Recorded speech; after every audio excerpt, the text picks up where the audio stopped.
Hello, I'm Dara. Today we'll learn how to build a fasting app. This app is going to help users track their fasting and feeding time. To get you into context briefly, intermittent fasting is gaining worldwide popularity in recent years. It is sort of a diet, but not quite. It's more a way of life. A diet restricts what you eat, whereas intermittent fasting restricts when you eat. Basically, you can eat whatever you want, hopefully healthy food, but in restricted time, called the eating or feeding window. The longer one fasts, the more the body burns stored fat as there's no more sources of energy coming in during that period. People usually fast from 12 to 18 hours a day, can go on to eat one meal a day, and even fast many days to heal themselves. The concept of eating small meals but more often, we're getting away from that. There are just too many benefits in fasting, but I won't go over them. And yes, I do practice intermittent fasting just recently. That's the idea for this app.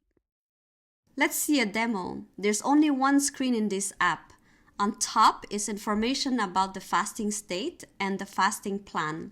In the middle, there's a progress ring that animates when the timer runs. At the beginning, it only shows the duration of the upcoming fasting period.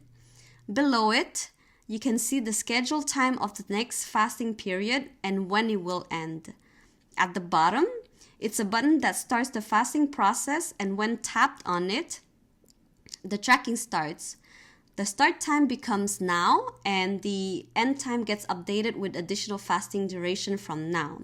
Inside the ring, there are two timers. One is to count the seconds that pass, and the other one is to count down the remaining time until you can eat. When the countdown is over, the text switches to extra time. You can also see the progress in percentage. If the button is tapped again, you're now in the feeding window and all the timers reset. During the course of building this app, we'll implement all the UI elements initially, and then we'll work on the logics and functions. Let's get started. Let's create a new Xcode project. The template is an iOS app. Next, name it Fasting Timer. The organization identifier is your domain in reverse. Leave everything as is. Next, save the project anywhere you want. Create. We'll adjust the screen a bit. Close the right side. Right away, change the device to iPhone 13. Make sure that the deployment target is iOS 15.2. Resume.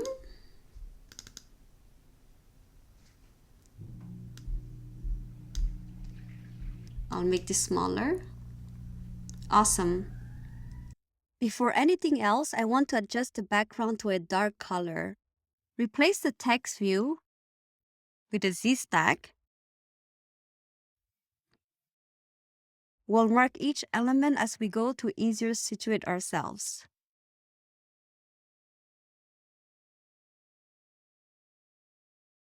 Initialize a new color instance.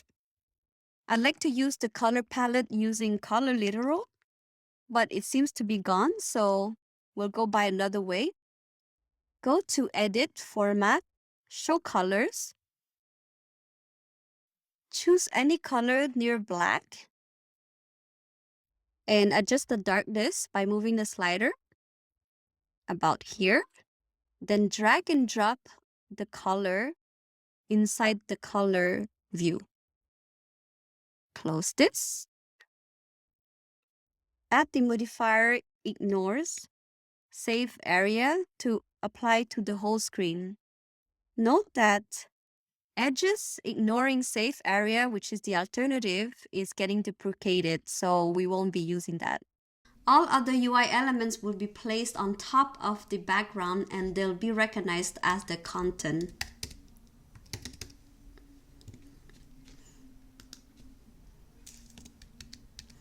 The content is another view that's going to return some view, we don't know what. And place a V stack to begin with. The first UI component that I want to present is the progress ring.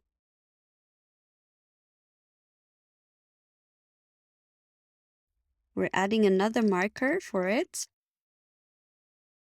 Insert the progress ring view that doesn't exist yet. Then create a new SwiftUI file.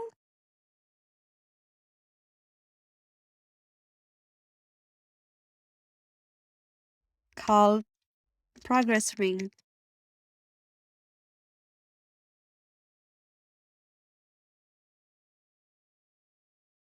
Resume. We can replace the text with a Z stack as we want to put different elements on top of each other and center them. The progress ring will be composed of 2 layers. The bottom one is a placeholder and the top one is the colored ring. For the placeholder ring,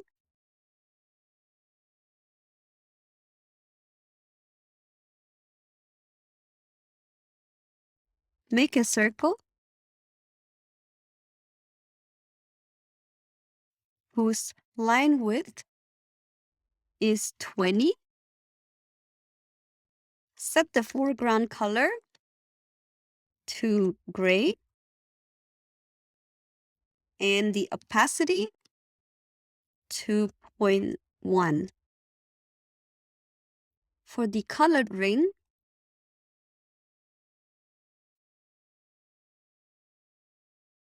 it needs a dynamic quantity to determine the length of the stroke.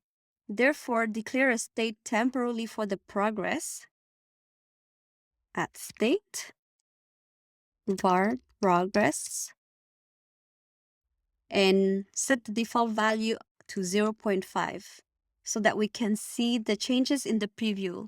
Later on, we will store all variables in a manager. Make another circle. This time, trim it to 0.0 to the progress value. We'll make sure that the value won't surpass 1.0. So apply a minimum of the progress to 1.0. Add a stroke modifier with content and style. For the content, we'll define the colors with many gradient colors and apply in an angular way from the center. These are the colors of our progress rings in our Design Plus Code app, by the way. You don't have to follow me and use the same colors. You can set any colors you want, as many colors as you want. For the style, initialize a stroke style.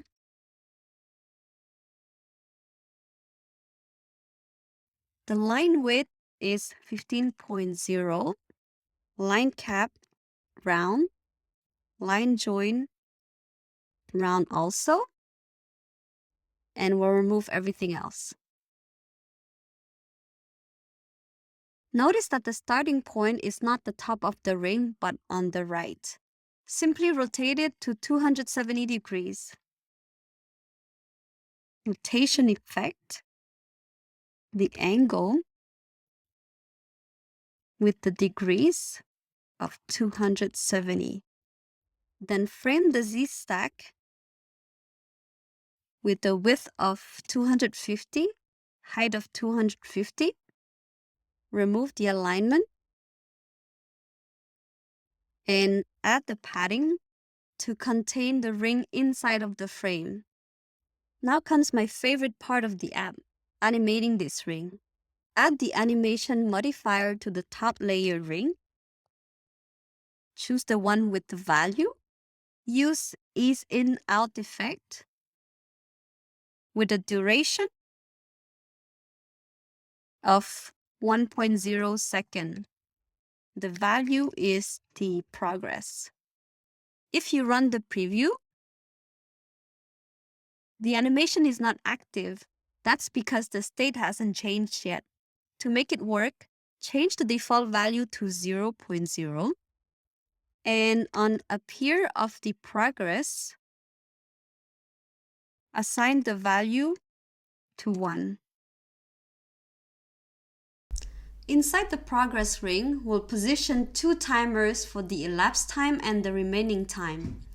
There's going to be an outer V stack to contain both timers and an inner V stack for the title and the tracker. Let's start with the outer V stack. The spacing is going to be 30. Here we'll work on the elapsed time.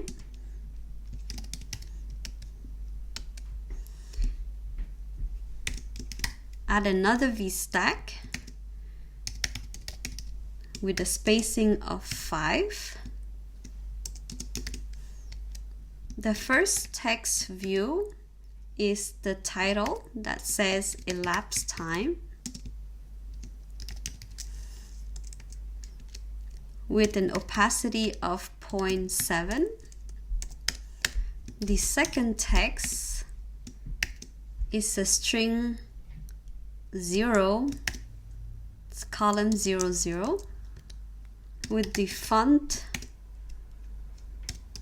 title and the font weight bold. Now copy all of this and paste for the remaining time.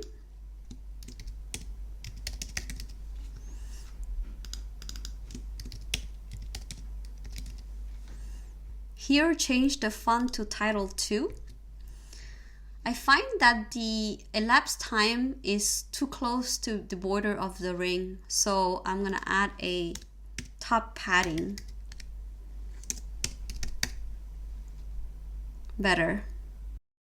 I realized I made a mistake. For the markers, all the marked words should be in cap.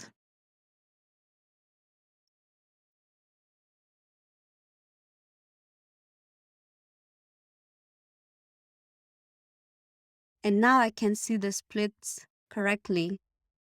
Go to content view and change the same. So far, we made our background dark and finished mounting the progress ring.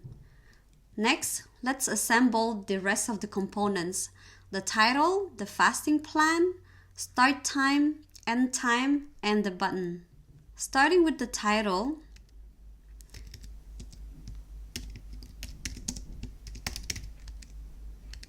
place a text view that says, "Let's get started."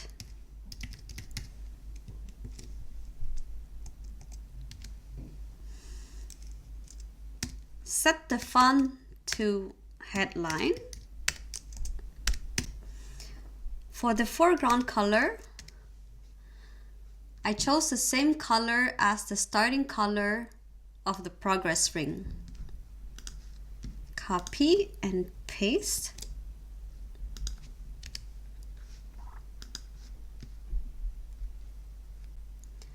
Below the title, squeeze in the fasting plan.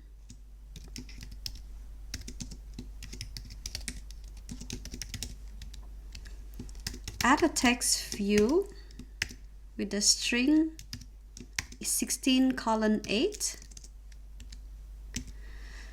Set the font weight to bold.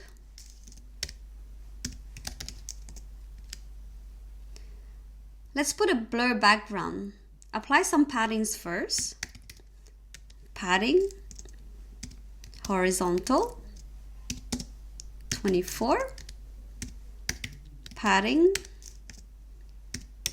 vertical, 8. To render it blur, you can use the iOS 15 predefined materials in the argument of the background modifier. Tint material. It's similar to UI visual effect view, but in one line of code.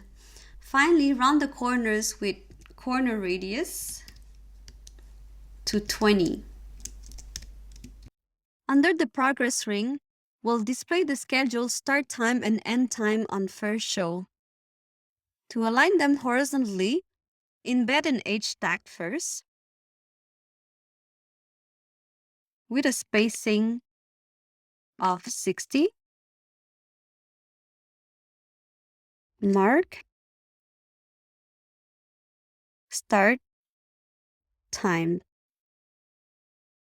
And then add a V-stack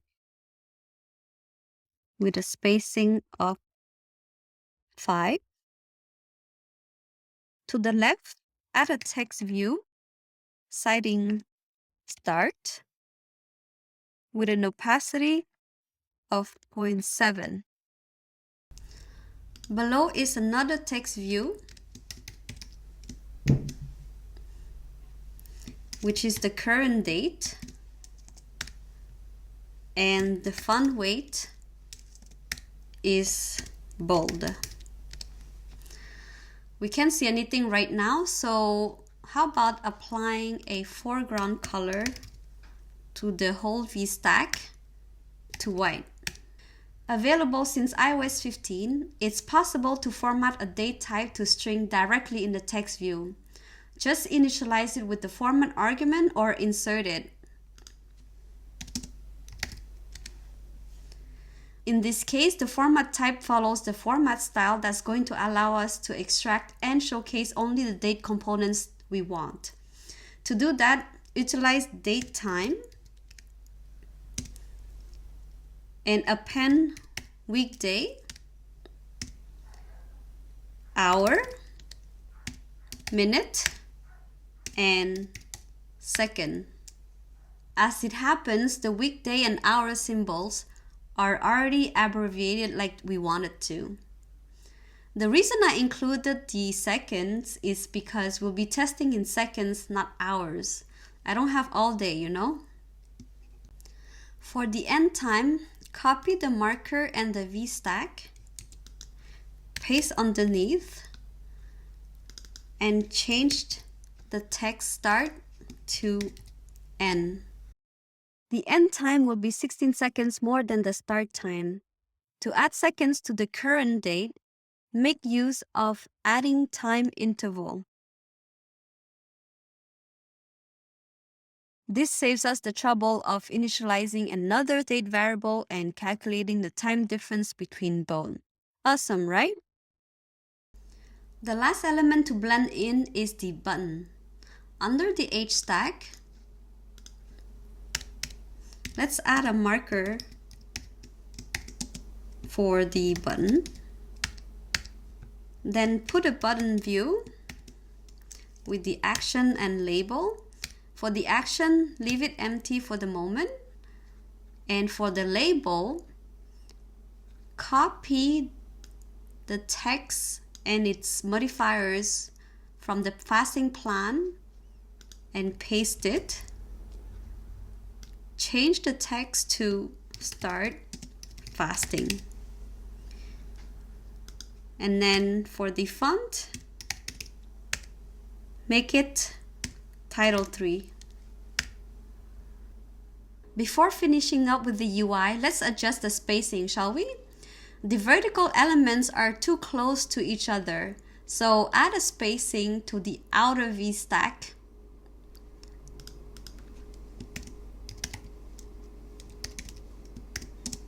.40. Here I have an issue whereby the title is not at the top, close to the notch. To fix that, embed first the V stack with a Z stack,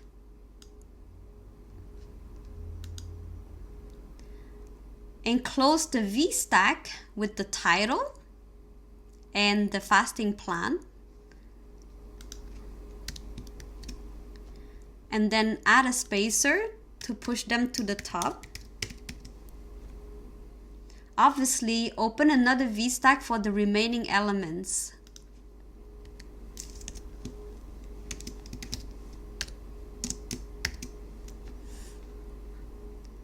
With the same spacing of 40. Make sure to have proper padding for both V stacks.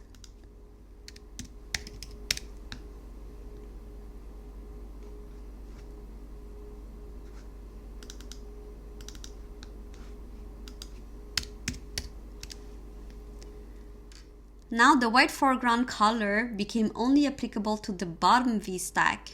So move it down a line. I want to make a correction. The font width of the button text and the fasting plan should be semi-bold.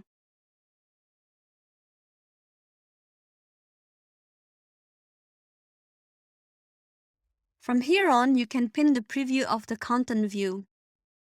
Nice! We have integrated all the UI elements up till now. Time to handle the more complicated part of the app, which is the logical aspect of it. Next, we'll set up some enumerations and a class that will hold all the states and methods of our app. We'll call one of these methods as the action of the button and update the states accordingly. To begin, let's create a new Swift file under the progress ring. Call Fasting Manager. This is where most of the functionalities will be coded. Create a new class, Fasting Manager, that conforms to the observable object. That way, it'll allow this class to become a publisher and let the dependent views know of any occurring changes in its properties. In intermittent fasting, there are two periods, the fasting window and the feeding window. To reflect that, let's create an enum for the fasting state. Enum, fasting state, case. We're going to include the not started case too for when the user hasn't started the fasting process yet. Case fasting and case feeding. We'll declare a private set variable fasting state in the class.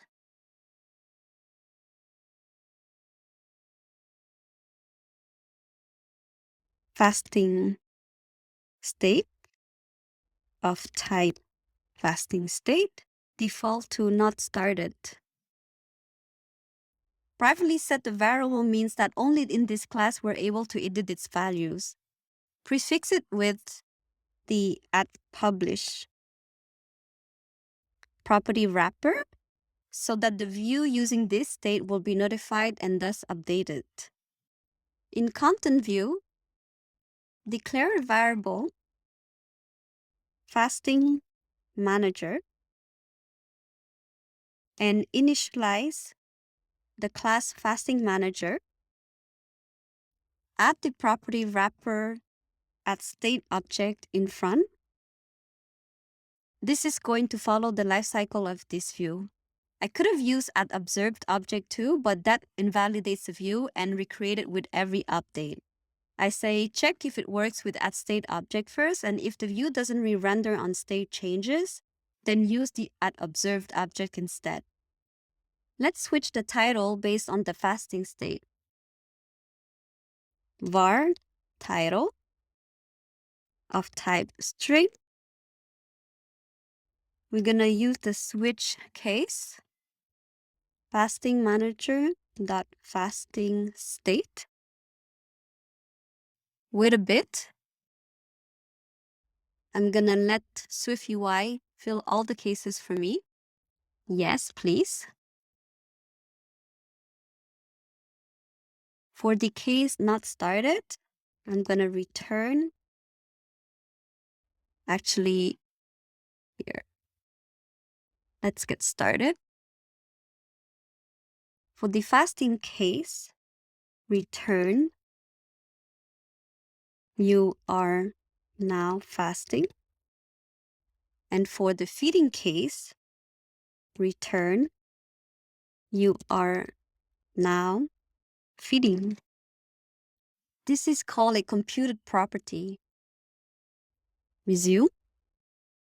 Let's modify this string to the new variable title. We're also going to modify the title of the start and end times using a ternary operator. Has the fasting state not started? If so,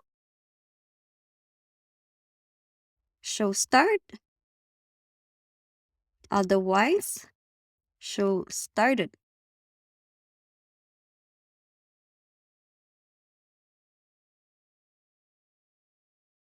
Same thing for the end. It's going to be end if not started, ends if started. For the button, check if the fasting manager dot fasting state is in fasting. If so, say end fast. Otherwise, start fasting. After that, we're going to add a method in the fasting manager to toggle between fasting states. Fung toggle fasting state, no argument. The new fasting state is going to be, is the fasting state in fasting? If yes, change it to feeding. If no, change it to fasting. And then we're gonna call it in the action closure of the button. Fasting manager dot toggle fasting state. Let's run the preview. Click on the button and observe the title mutate and fast. So if you end fast, you become in the feeding window. And then when you start the fast, you're getting into the fasting window. Next, create another enum for the fasting plans. Go to Fasting Manager. Under the fasting plate, enum, fasting plan of type string, case, beginner, equal to 12, 12. So 12 hours of fasting and 12 hours of feeding. Case, intermediate, 16, 8. Case, advanced, 24. We'll only make 3 cases. Then we'll declare a computed property var fasting period. It's a double. This is going to give us its numerical version. This is a trick to go over the cases of a denom and return the desired value. So here's use the switch statement again, and we're going over self. And then let SwiftUI return all the cases. For the beginner case, we're going to return 12, 16 for the intermediate case, and 20 for the advanced case. In the class, declare another variable at publish private set var fasting plan of type fasting plan, and we're going to assign initial value of intermediate. Back to content view, we can modify the fasting plan for the raw value of that new variable. Fasting manager dot fasting plan dot raw value. Resume. And the 16.8 stays the same. The following feature to attack is the start time and end time. Go to Fasting Manager and declare new variables for them.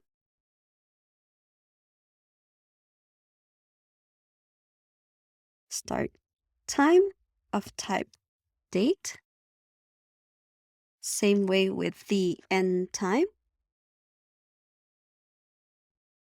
Since we didn't assign default values to them, we'd have to do so in the init method. So create a new init method. What we want is to show the scheduled time at first, let's say at 8 p.m. We'll compose the current date using the calendar's date components. Let calendar is the initializing a new calendar current. Var components is equal to calendar dot date components from, and we're going to use the array of year, month, day, and hour from today. And then we're going to reassign the hour component to 20. Components dot hour equal 20 for 8 o'clock. And then we're going to print the components. For a reference, we're going to take the components and reconstruct to a date and store it in scheduled time, calendar dot date from components, and we'll default it to now should there be any mishap in constructing the components. The start time is equal to the scheduled time.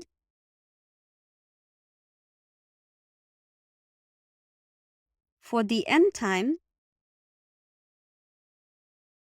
is the scheduled time, adding interval. The time to add is equivalent to the fasting plan dot intermediate dot fasting period, our default plan. Let's also print the schedule time.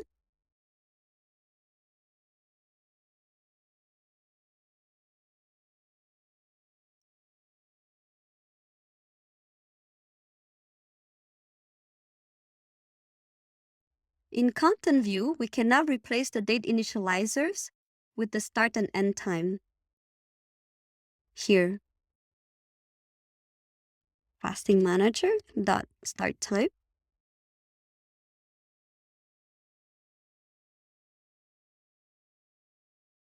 fasting manager dot end time.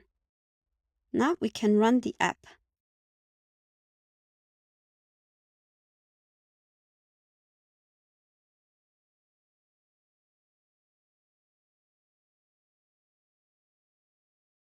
In the console, you should be able to see the correct time. This is the components, 2022, January 16 at 20 hours. The scheduled time is January 17 at 1 a.m. in Greenwich time zone. This is not easy to refer to, so we're going to format the scheduled time in the print statement to the format style is going to be .datetime, month, .day, .hour, .minute, .second. The next time we'll run the app, we'll read it better. However, depending on the time of the day, you might not get the next fasting start time accurately. If this time is before 8 p.m., that's fine, but after 8 p.m., the start time is in the past. To remedy that, we'll proceed with a different method. If your time happens to be before 8 p.m., you won't be able to see the issue. So you can go to System Preferences, DateTime, and change the hour if you wish to check it out. Now comment this out. Let components is equal to date components and initialize it with hour. 20. Basically, we only extract the desired components from date components, in our case, the hour 20. So the scheduled time becomes the next time it hits 8 p.m. from now. Let scheduled time is equal to calendar dot next date after dot now, matching the components. The matching policy is next time, and remove the other two arguments. We'll keep the print statement. It's complaining that the schedule time is optional, so we're gonna force unwrap it because we're pretty certain that the way we construct our components is valid. Every day there's an 8 o'clock, right? Now that the schedule time is done, update the start time to the current time on the tap of the button. Start time is equal to date. Consequently, the end time should update as well. To make things easier, let's initialize two computed properties for the fasting time and feeding time. Later on, it'll be way more simple to switch to hours this way.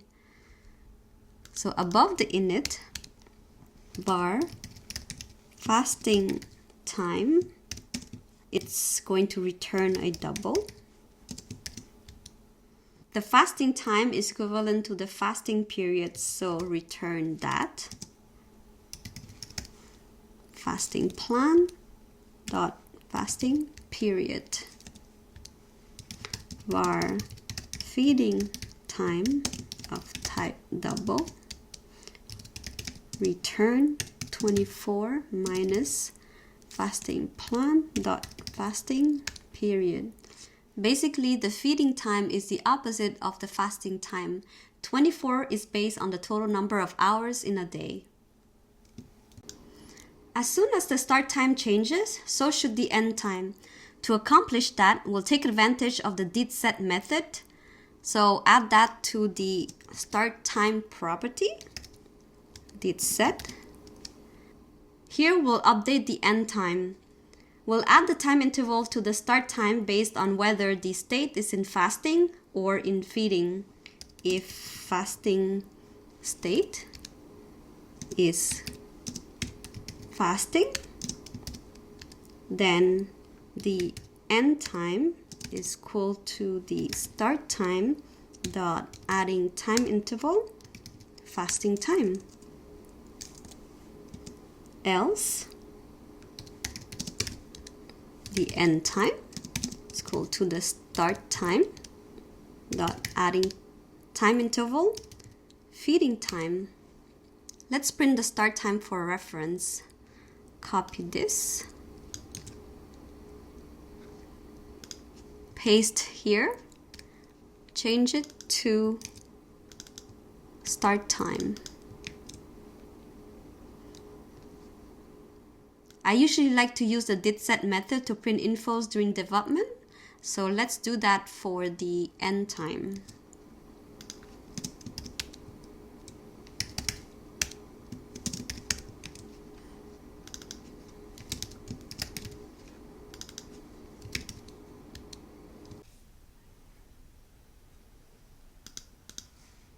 Let's run the app again, Command R.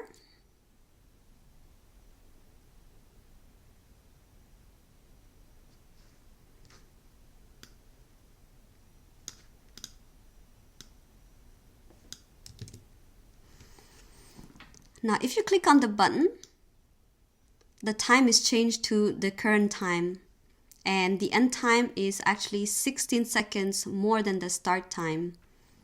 Not bad, huh? The next part we'll work on is the timers.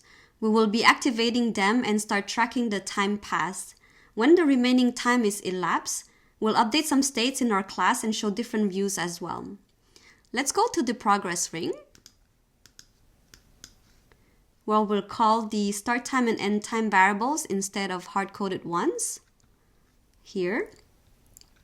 First, let's pass in a prop at environment object var fasting manager of type fasting manager, and update the elapsed time to fasting manager.start time. The style argument is gonna be timer. For the remaining time, it's going to be fasting manager.end time. The style is also a timer style. The preview gets buggy unless you add the modifier environment object and pass in the fasting manager initialized. We can't forget to do the same in content view.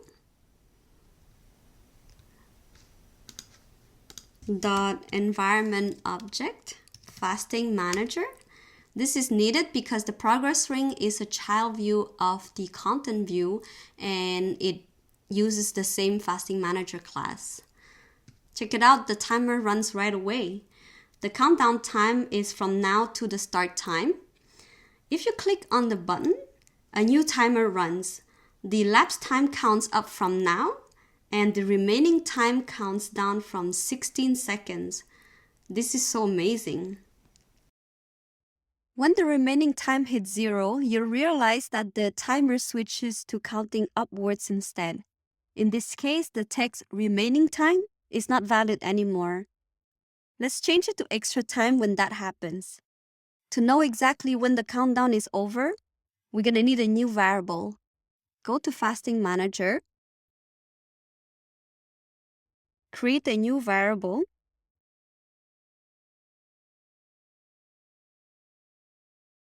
called elapse, of type bool, defaulted to false. Then go to the progress ring, add an if-else statement to show the appropriate text. If the fasting manager is not elapsed, then move this up, else copy this and change the text to extra time. To this point, we were only displaying the dates in the form of a timer. We haven't stored any value from the evolution of the timer yet. We need something to notify us of every second that passes, and when the countdown is finished, change the value of elapse. Thankfully, Apple provides us exactly the API we need, the timer publisher. It's a publisher that repeatedly emits the current date on the given interval. So, declare a new timer. We're going to instruct the timer to fire every second on the main thread in the common loop. Remove the tolerance and the options.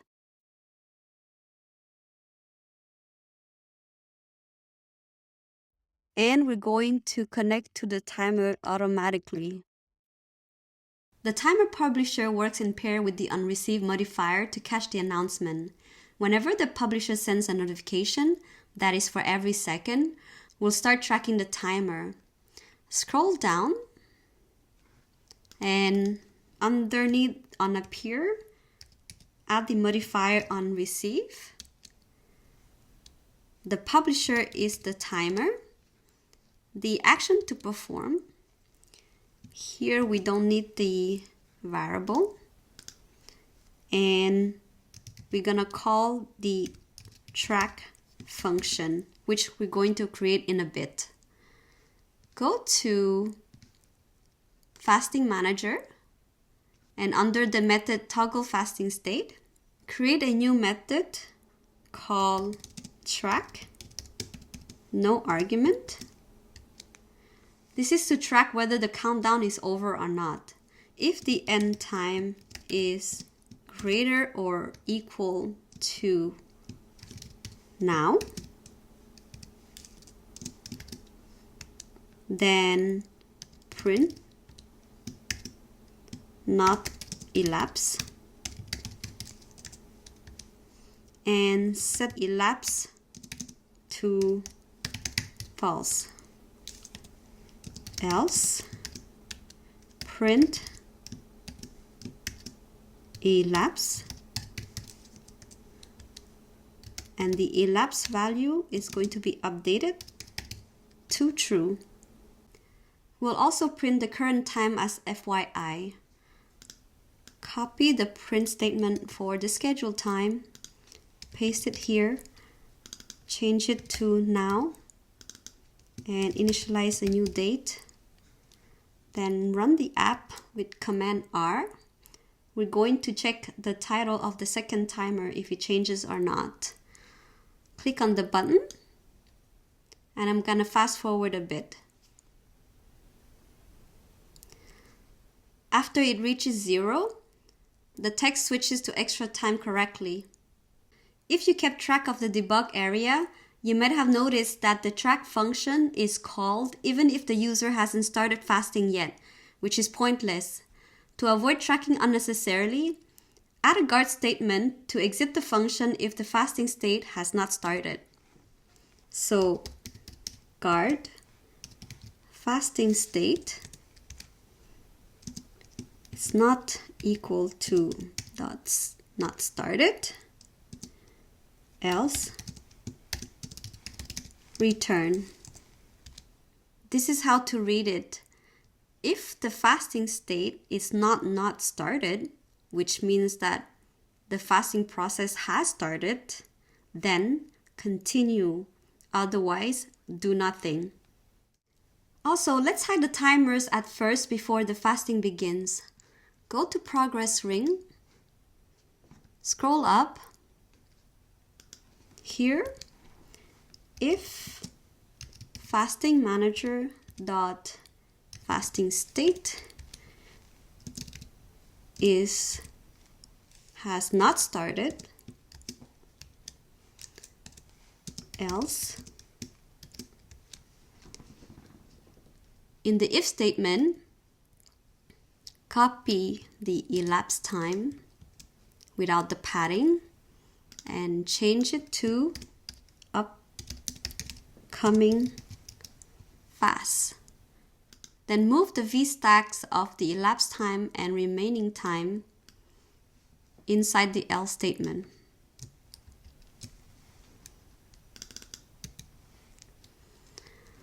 Here,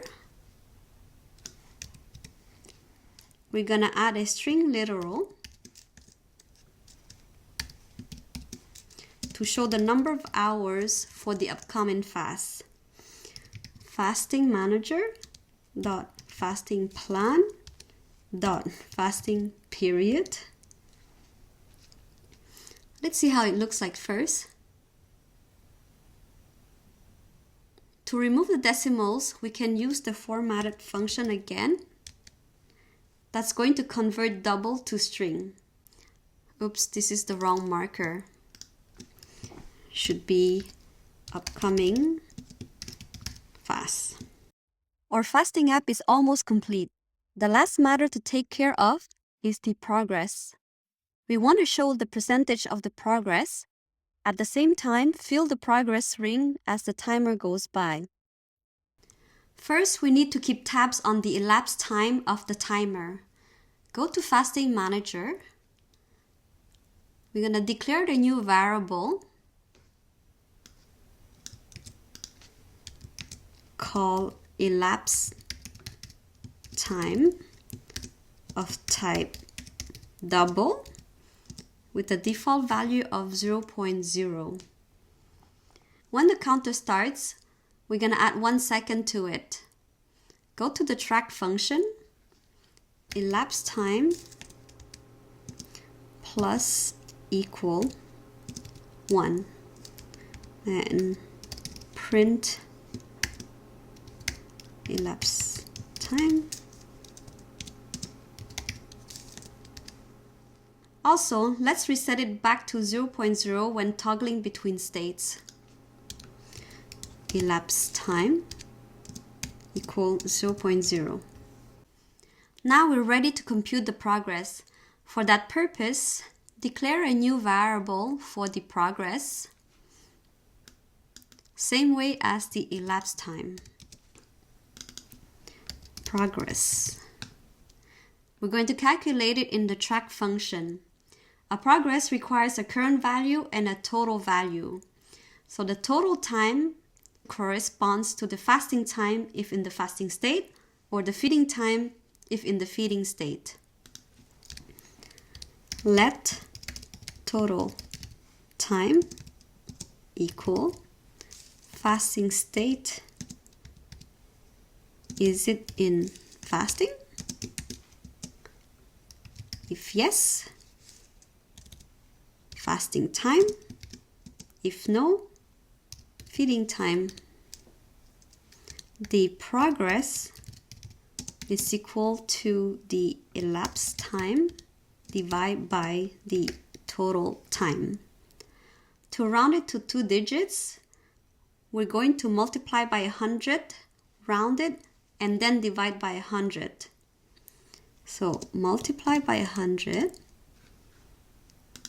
put the result into parentheses, then dot round it, and divide by 100.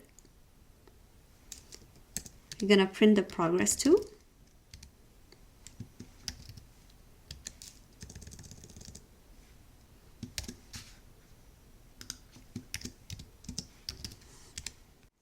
Previously, we were updating the progress to a fake value when the ring appears just to animate it. We'll be replacing all the progress variables with the calculated progress from our fasting manager. Go to Progress Ring. In the top layer circle, just add the fasting manager in front of the progress. Do the same thing in the animation modifier, in the unappear modifier too. Actually, we can comment this out as it is not needed anymore. We can also delete the progress state. Wouldn't it be nice to also see the exact progress in percentage on the screen? Indeed, we can insert the progress as part of the elapsed time title. Scroll down. Here, the progress is going to be shown between parentheses. So add the parentheses first. Then we're going to insert the variable. Deleted my right parenthesis. Fasting manager dot progress. And we're going to format it to a percent.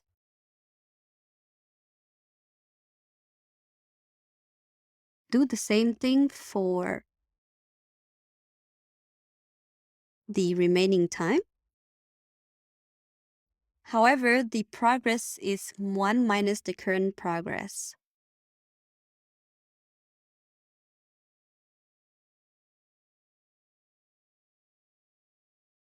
Note that it's not necessary to display the percentage after entering into overtime.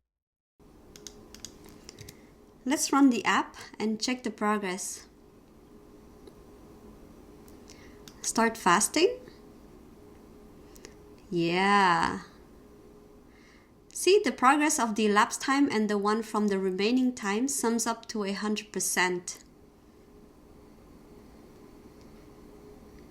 Let's wait until the countdown is over, switches to extra time, and it counts upwards. Now end fast and start feeding. And the progress restarted.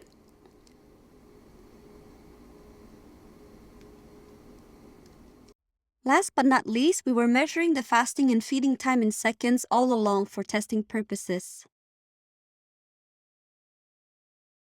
Here, when you're ready to finalize the app, multiply them by 60 seconds and 60 minutes to turn them into hours.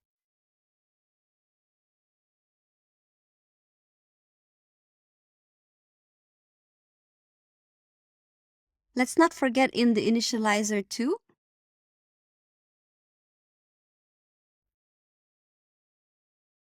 You could remove the seconds in the start and end times if you wish, but I won't do that. Run the app for the final time and check the changes in hours. Start fasting. Yeah, the remaining time is 16 hours now, and the end time is 16 hours from now. Alright, this concludes our fasting app. It looks relatively simple, but we learned many cool things along the way. We learned how to set up a progress ring and animate it. We use Apple's new methods to format dates tailored to our designs. We were even able to display dates in timer style and easily add time to them. We integrated Combine to our Fasting Manager class to hold all the logics and publish changes to the depending views. We learned how to use Calendar to construct a date and time. And finally, in wrapping everything up, we connected to the timer publisher to save the elapsed time in order to calculate the current progress.